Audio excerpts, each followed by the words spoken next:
Nagbigay galang na ba kayo sa bisita natin?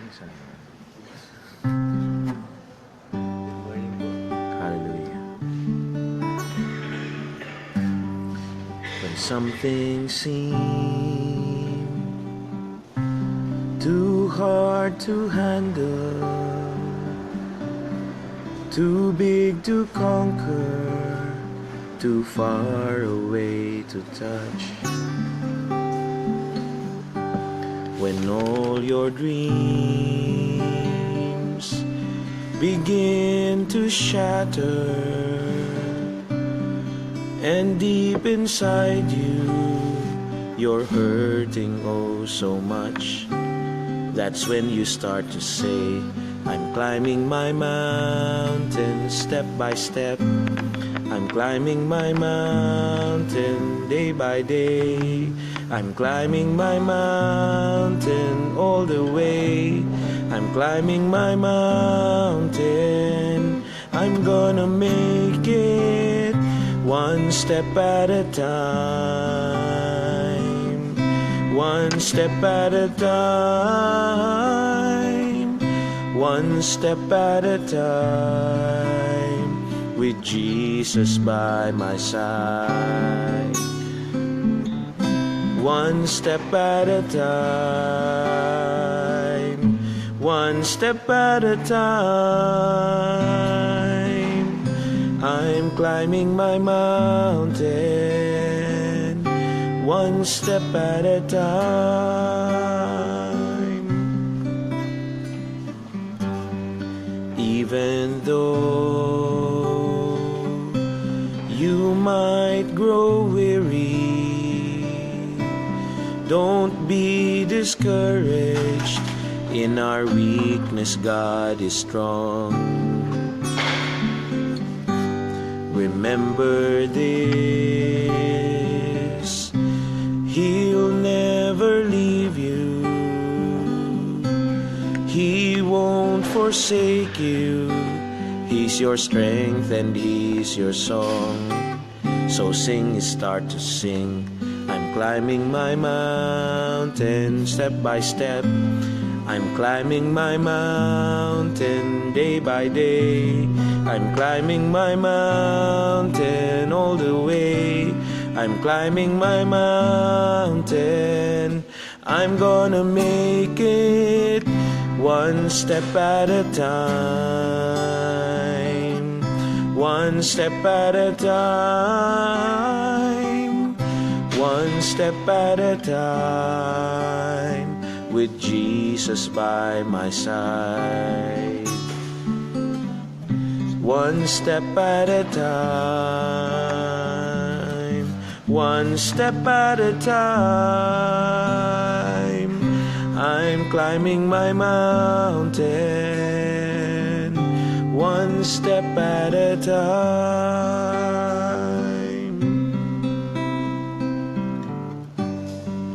Amen. One step at a time. Marami tayong pagdadaanan at pinagdadaanan na hindi mabilis matapos. Mga proseso na hindi basta-basta na uubos. Pero one step at a time. Paisa-isa lang. At ang Panginoon ang nasa tabi natin. Kahit na mahaba yung proseso, pagka ang katabi mo ang Panginoon, sino ba ang Panginoon? Ano ba ang sabi niya? Ako ang Alpha at Omega, ang panimula at ang wakas. Pagka ang Panginoon ang nasa tabihan mo, sigurado na matatapos yan.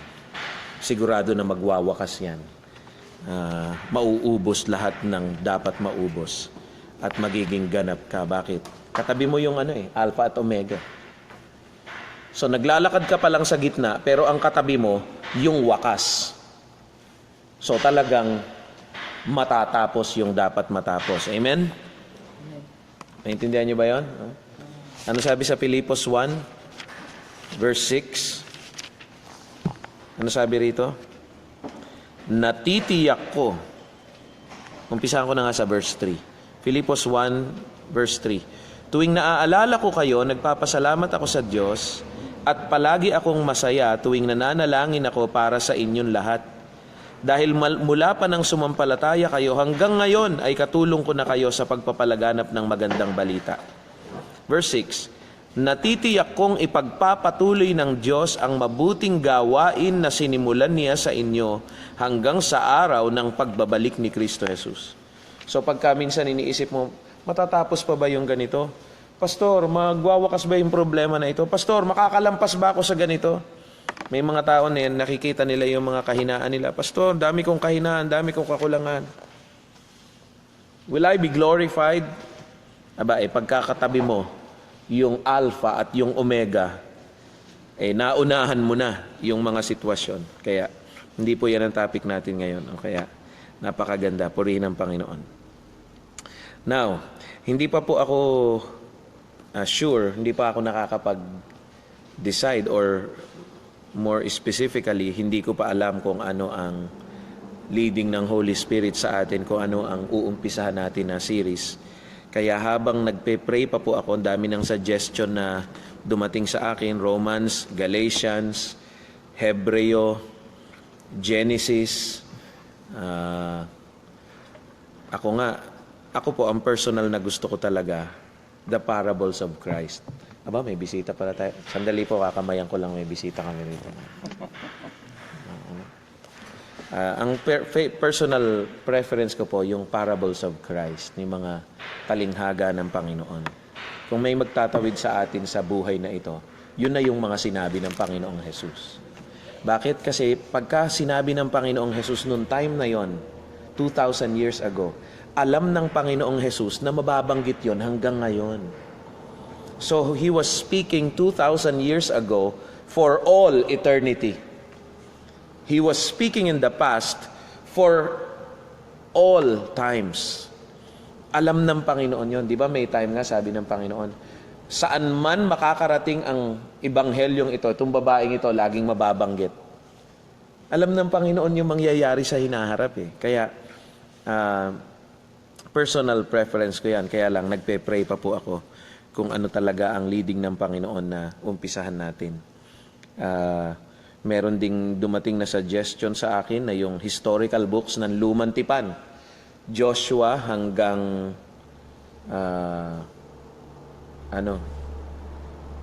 Joshua, Judges, Ezra, Nehemiah, Esther, mula Josue hanggang sa Esther ang gawin nating lesson. Siguro abutin tayo ng mga ilang taon nun. Pero hindi natin alam. So, in the meantime, pumunta po muna tayo sa Matthew chapter 13 sa isang talinghaga na itinuro ng Panginoon. Yun po muna ang ating pag-aaralan ng ilang araw. Palagay ko hindi tayo matatapos ngayon dito sa pagtatalakay dito. Pero yan muna, hindi ibig sabihin na parables of Christ na po tayo, hindi po.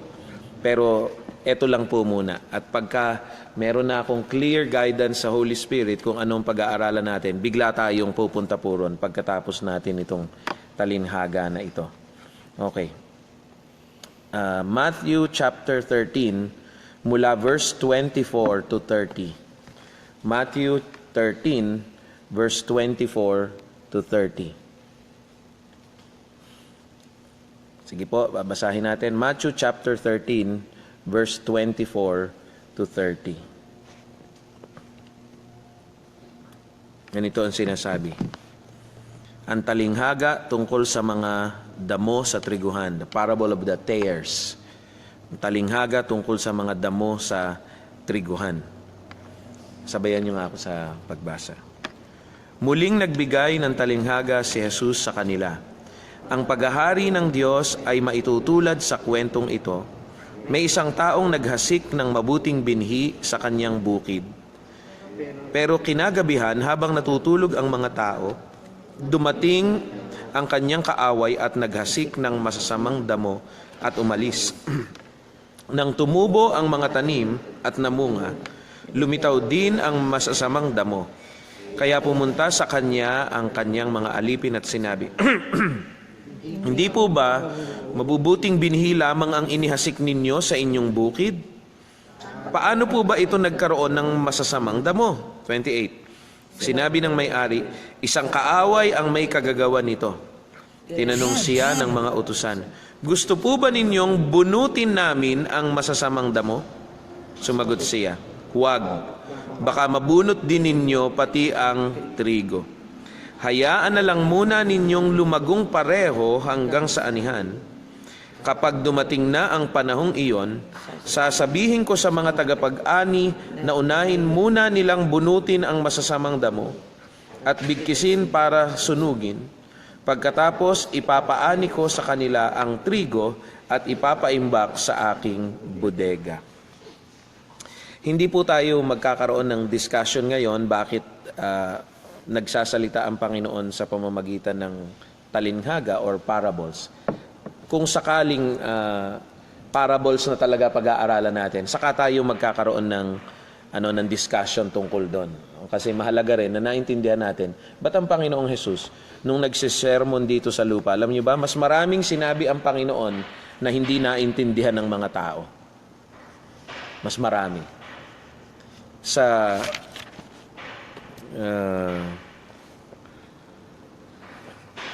Dito sa verse 34 hanggang 35. Mateo chapter 13 din, verse 34 to 35. Sabi rito, gumamit si Jesus ng mga paghahalintulad o mga talinghaga sa lahat ng kanyang pangangaral tungkol sa paghahari ng Diyos. Hindi siya nangaral sa mga tao nang hindi sa pamamagitan nito. Sa ganitong paraan ay natupad ang sinabi ng Diyos sa pamamagitan ng kaniyang propeta. Magsasalita ako sa kanila sa pamamagitan ng paghahalintulad, sasabihin ko sa kanila ang mga bagay na nililihim mula pa ng likhain ang mundo. Palaging nagsishare, nagsasalita ang Panginoong Jesus sa kanila sa pamamagitan ng talinhaga. Palaging ang kaharian ng Diyos ay ganito, ang kaharian ng Diyos ng ganyan. Bakit mo pa yung mga mabababaw na talinghaga na medyo naiintindihan na natin ngayon? No? Bakit mo titignan yung dungis ng iyong yung puwing ng iyong kapwa? Samantalang ikaw, mas malaki pa, isang kahoy talaga yun sa iyo. No, yung mga ganong pagsasalita, hindi nagsasalita ang Panginoon ng derechahan, laging talinghaga.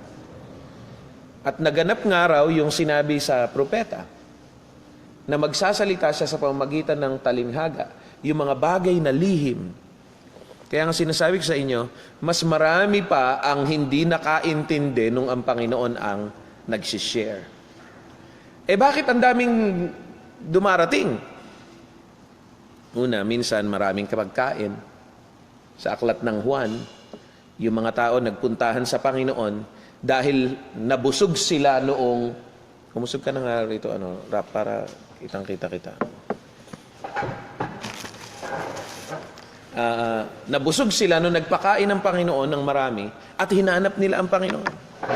Yung iba naman ay dahil sa mga himala ng Panginoon, kaya sila pumupunta.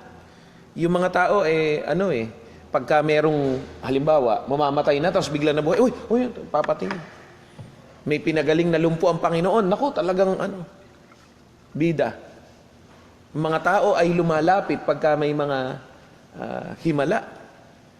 Pero, hindi ibig sabihin na tama yung kanilang paglapit.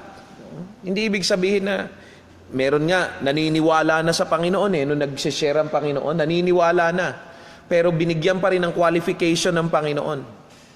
Sikat yan Tignan natin sa sa John chapter 8. Aklat ng Juan chapter 8.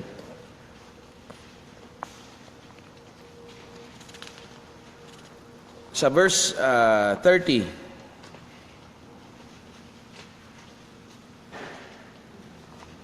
Chapter 8 verse 30. Sabi rito, hanggang 32 ko po babanggitin. Sabi rito, nang marinig ng mga tao ang mga sinabi ni Jesus, marami sa kanila ang sumampalataya sa Kanya. Marami ang sumampalataya Hindi sinabing nagduda sumampalataya Now, pagdating sa 31, tignan nyo kung ano sabi ng Panginoon. Sinabi ni Jesus sa mga Hudyong sumampalataya sa Kanya, Kung patuloy kayong susunod sa aral ko, totoo ngang mga tagasunod ko kayo. It is not enough to have faith now. Kailangan nagpapatuloy ka sa pagsunod sa mga aral ng Panginoon. At sabi ng Panginoon, pag nagpatuloy kayo, totoo nga na mga tagasunod ko kayo. Naghahanap ang Panginoon ng tagasunod disciples.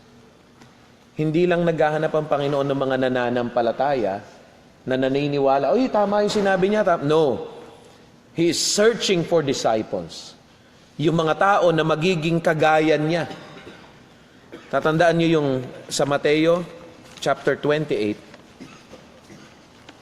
Sa Mateo chapter 28,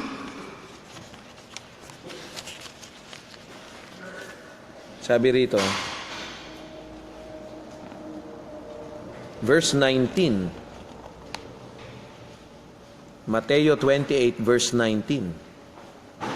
Sabi rito, kaya puntahan ninyo ang lahat ng mga lahi at gawin ninyo silang mga mananampalataya ko,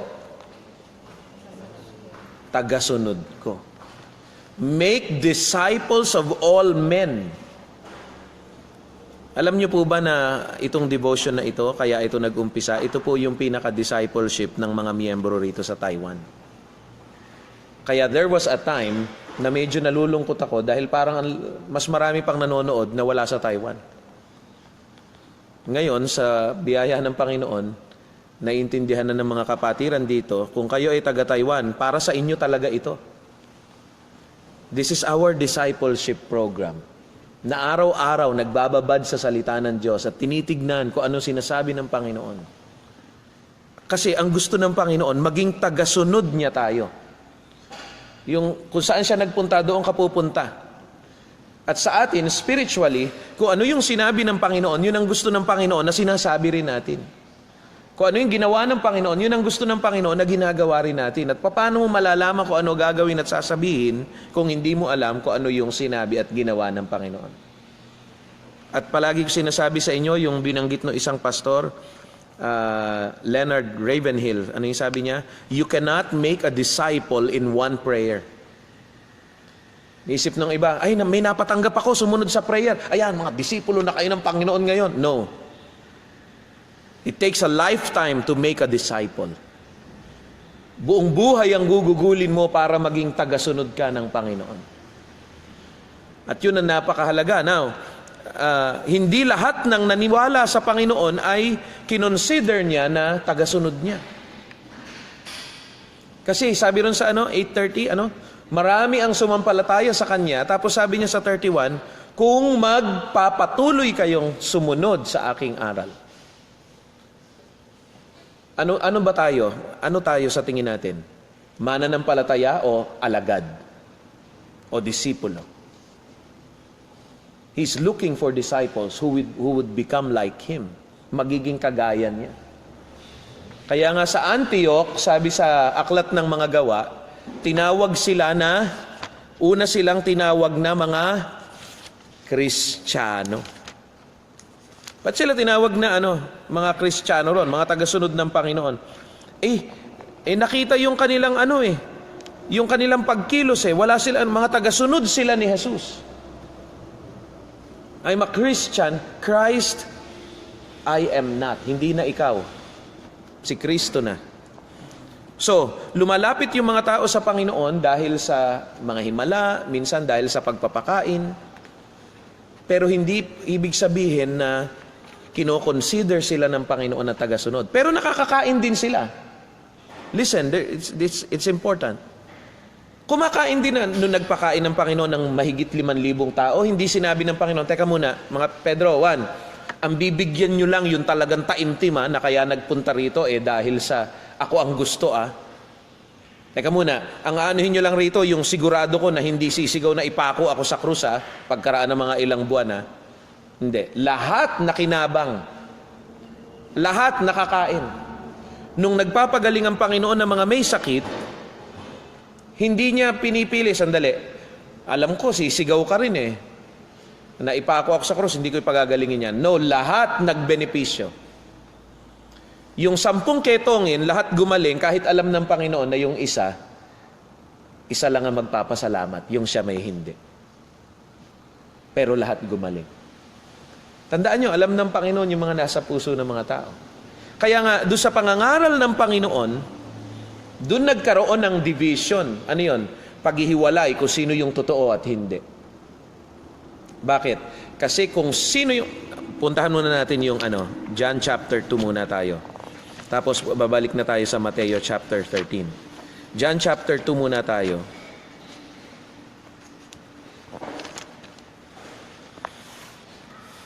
Verse 23 hanggang 25. John chapter 2 mula verse 23 hanggang 25.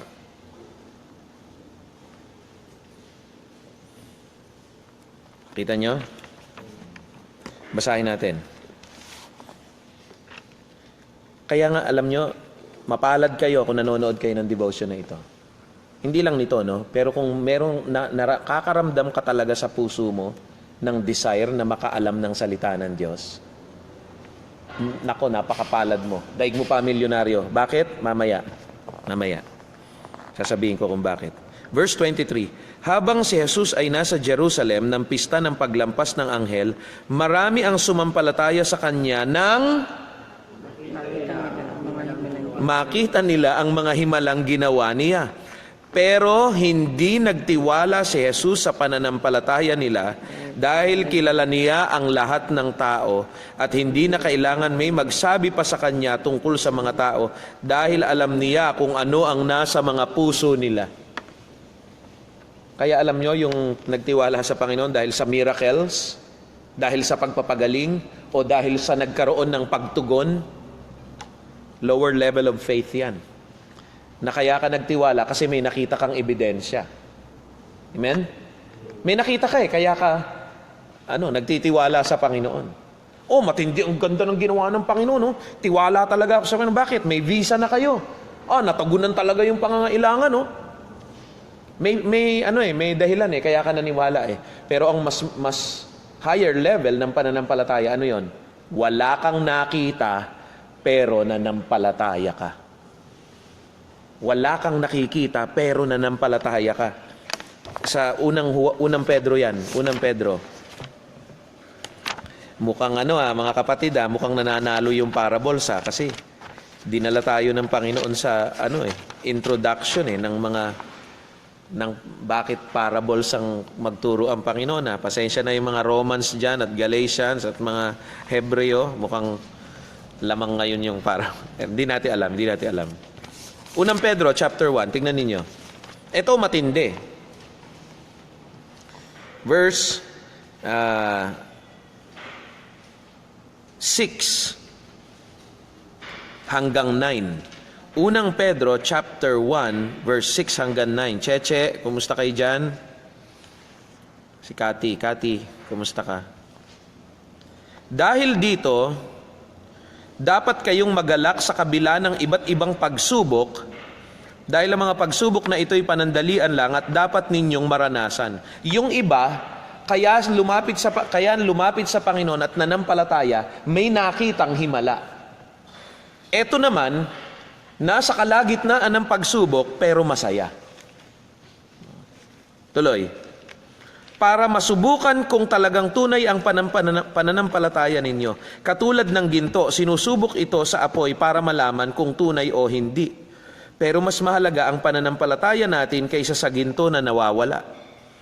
Kaya kapag napatunayang tunay ang pananampalataya nyo, papupurihan kayo't pararangalan pagdating ni Hesukristo.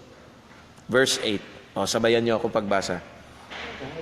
Kahit hindi niyo siya nakita, ay mahal niyo siya, at kahit hindi niyo pa siya nakikita hanggang ngayon, sumasampalataya pa rin kayo sa Kanya, at nag-uumapaw ang inyong kagalakan na hindi kayang ipahayag ng bibig, dahil tinatanggap niyo ang bunga ng pananampalataya niyo na walang iba kundi ang inyong kaligtasan. Yun ang may dating sa Panginoon. Ano yun? Yung kahit walang nakikita, minamahal ang Panginoon.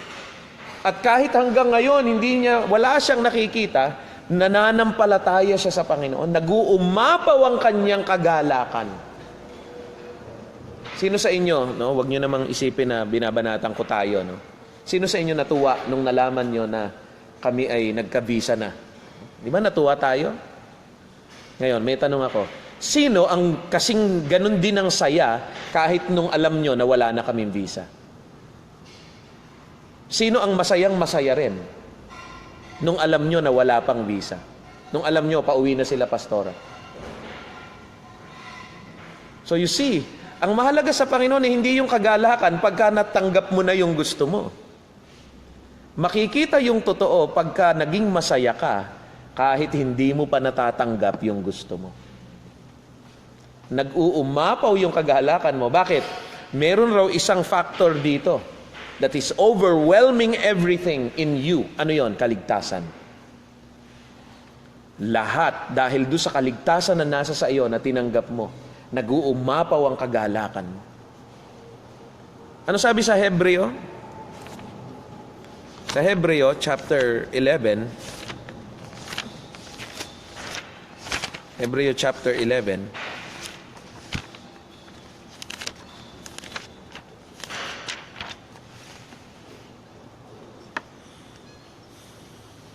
verse 6.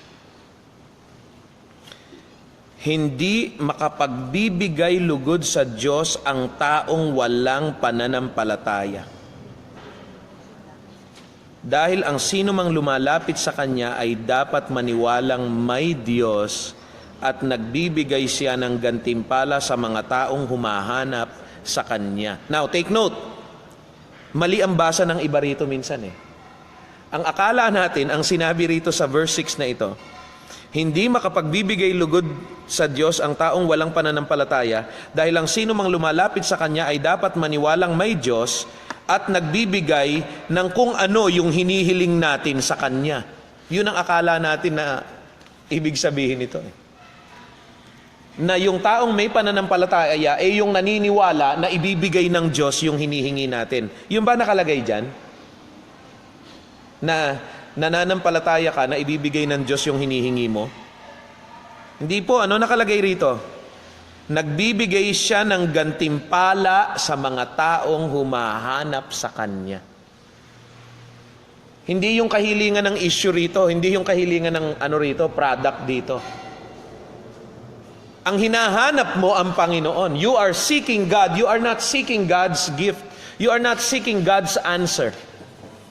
You are seeking the blesser, not the blessing. Amen? Amen. Ang hinahanap mo yung source. Hindi mo hinahanap yung ibinibigay ng source. Doon nyo makikita yung totoong pananampalataya. Yung pananampalataya na sakdal without spot or wrinkle. Ang hinahanap mo ang Diyos mismo. Hindi mo hinahanap yung katugunan. Kasi yung mga tao, pagka ang hinahanap lang at ang pinananampalatayanan ay katugunan, ito yung mga mananampalataya na pagka natanggap na yon, nanlalamig.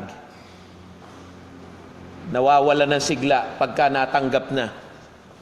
Ito yung nanghihina pagka hindi na nila nakikita yung gusto nilang makita. Pero yung mga tao na ang hinahanap ay ang Panginoon, ito yung nagiging matibay yung pananampalataya. Amen? Kaya nga sinasabi ko sa inyo, nung nangangaral ang Panginoon, yung talinghaga ay napakahalagang tool. Bakit? Hinihiwalay nito yung totoo sa hindi. Yung mga papeki-peki lang, yung kaya lang nandiyan, dahil sa himala, dahil sa pagkain, dahil sa katugunan, hindi sila nakakaunawa. Balik natin Matthew chapter 13. Tignan ninyo. Hindi raw mapanood ng isang kapatid natin. Sa signal mo yan. Paputol-putol. Ipapadala na lang natin sa kanya yung Matthew chapter 13. Sa verse 10. Kasi nagsasalita ng talinghaga ang Panginoon. Tapos, tingnan natin sa verse 10.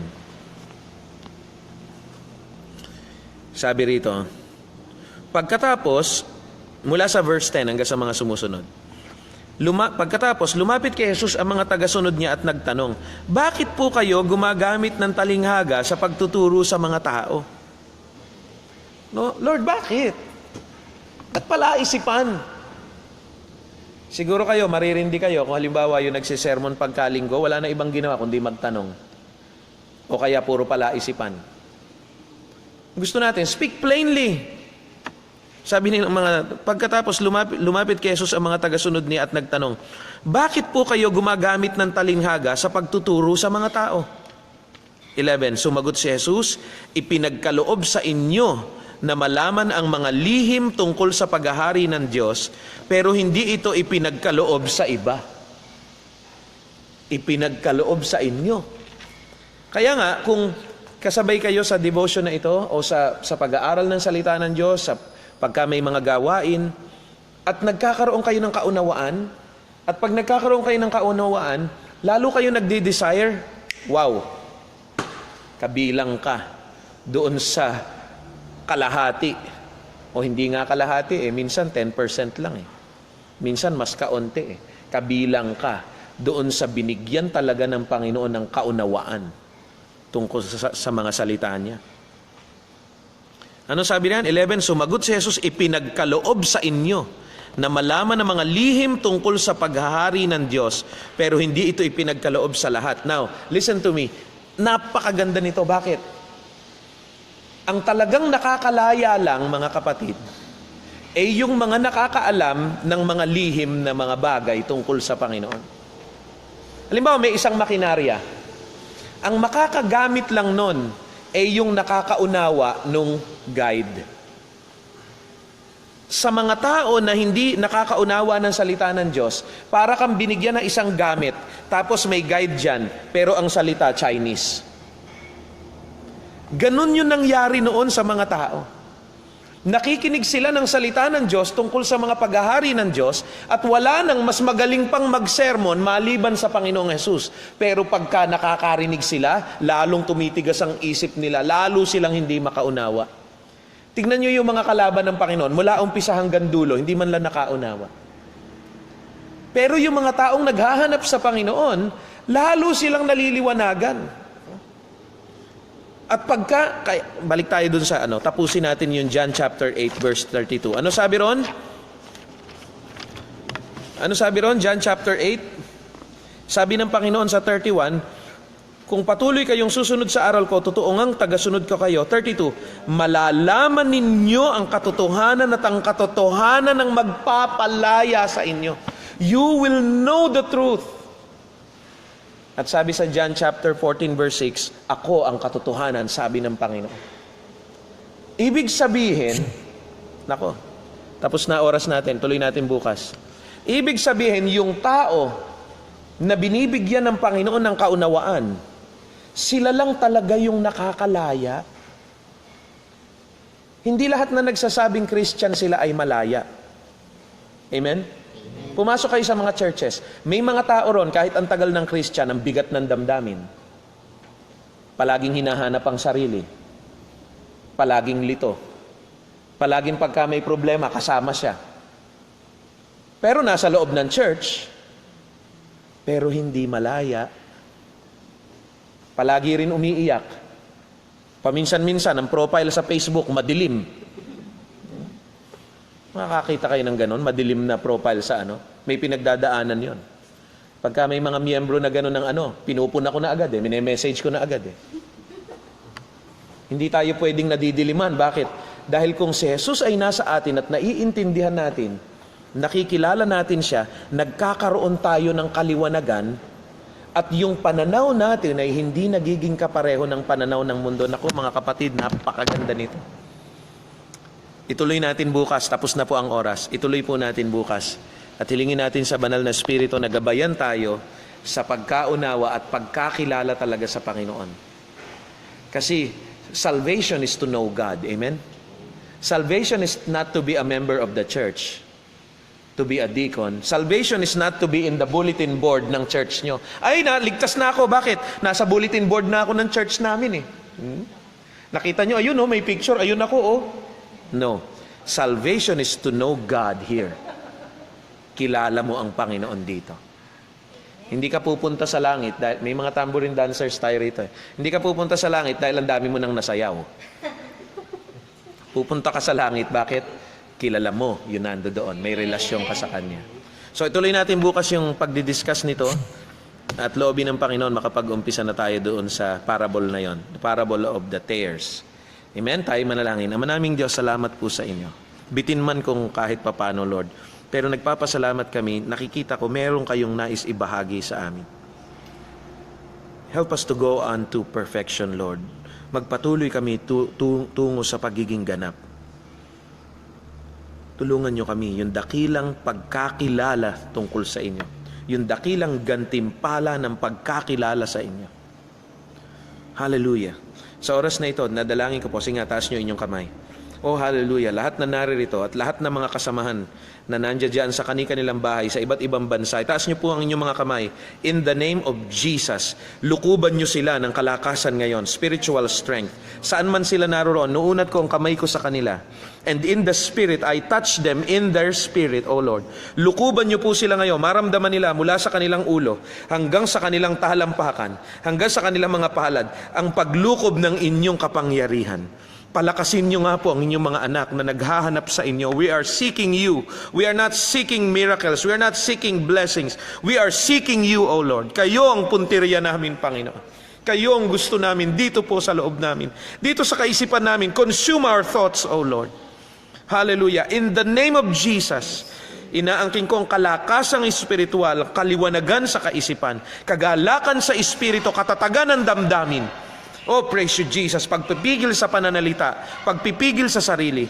In the name of Jesus, inaangking ko po, Panginoon. Hallelujah. At sa inyo lamang po ang lahat ng papuri, pagdakila, parangal. Worthy is the Lamb that was slain to receive power and wealth and wisdom and strength and honor and glory and praise. Sa inyo lamang po ang parangal. Thank you, Lord. Salamat po aming Ama. Holy Spirit, thank you. We appreciate you. We recognize you. Lead us, Holy Spirit. Lead us, Holy Spirit. Salamat po. Ama, salamat po. Sa pangalan ng Panginoong Jesus. Amen. Amen. Praise the Lord. Hallelujah. Glory to Jesus. Pagpalain kayo ng Panginoon. God bless po sa inyo. At ito yung mga dayo namin. Meron kami mga bisitang galing sa dati. No? Ito, may bisita kami rito. Lagi kong sa... Ayan. Bati mo si Jeline. Hi, Jeline. God bless po sa inyo. Pagpalain kayo ng Panginoon. Pogi, kumusta ka na dyan?